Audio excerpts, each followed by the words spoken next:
What we're going to do now, we only have a half an hour. I'd like to throw this open to questions from the audience. I would urge you to identify yourself, try to refrain from making a speech, but ask a question. Ask a particular question to a particular person. We don't want the panel to feel they all have to answer every question. We'll never get through all the questions if we do that. And so who would like to go first? Thank you very much. He paid for the mic. He gets to go first. No. Okay. Thanks very much, Bruce. Thank you, everybody. This is a question for Vice Minister Mashiko. You heard Ambassador Marshevsky suggest a model services agreement that could be used as a template, and that the EU, the US, and Japan participate in building that model. Is that something that you believe your government could support? I would say as background, I'm sure you may know, that Senator Baucus, the chairman of the Finance Committee, and one of our leaders in trade policy in this country, has suggested that as a way forward. What is your view and your government's view?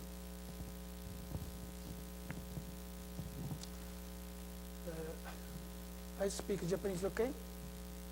Okay. 私の国ではやはり世界の中でどういう形にこの貿易やサービスをしていくかということが基本的な考え方としてありますが、場合に In our country, we think the fundamental approach to the whole issue is to see how the rest of the world is dealing with this trade and issues. 時には2つの国、あるいは先ほどバジェスさんがおっしゃったように日米欧というような関係の中で And sometimes we will look at certain bilateral arrangement, and other times, as Ambassador Barshevsky have said, say United States, Japan, and EU. 関係を強力にしていくということも一つの考え方であります。 And in order to deepen that relationship is one approach as well. 基本的には今日本は政権交代になりましたから、 Basically speaking, we just have changed administration in Japan. 通商政策やあるいはサービス貿易等についてのこの考え方は前政権と大きな違いはありません。 And therefore, in terms of trade and also relationship that we are taking, there isn't a big difference from the previous administration. 特に鳩山政権は皆さんももうすでにご存知かもしれませんけれども、国連での鳩山総理の野心的な気候変動の演説がありましたけども、 And also, you may know that our new Prime Minister Hatoyama has made a pretty ambitious and large speech at the United Nations General Assembly on climate change. 非常に強いリーダーシップを持ってこれから我が国は政治的にも進んでいくと思います。 And I think we will progress in the future very strongly politically.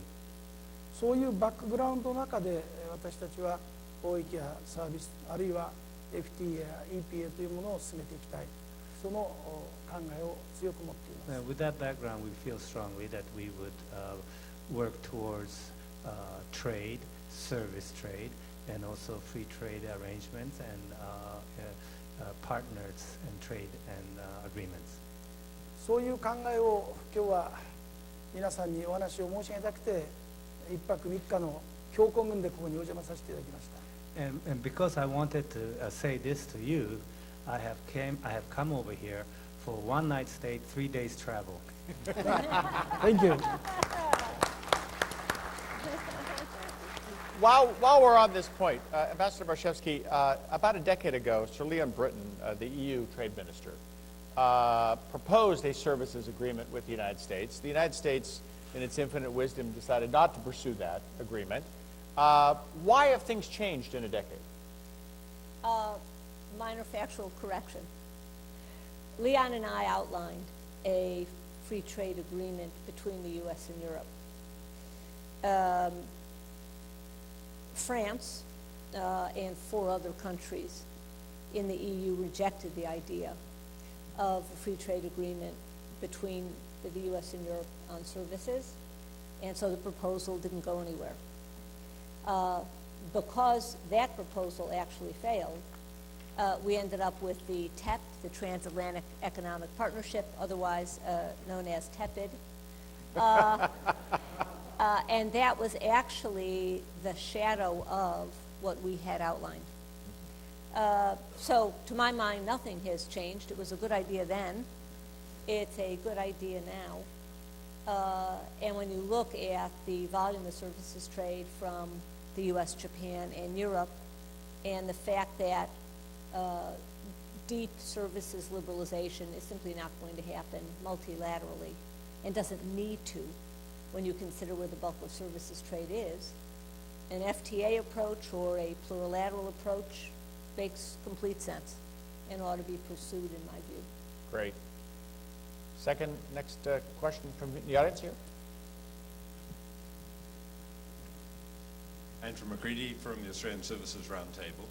I think the session's been very good in making us think more deeply about how we can gain public support for trade rules and negotiations. And perhaps Ambassador Barshevsky, if you could perhaps give us some hints about how maybe public support could be gained through maybe the enforcement of trade rules and also through the trade adjustment measures that countries might introduce.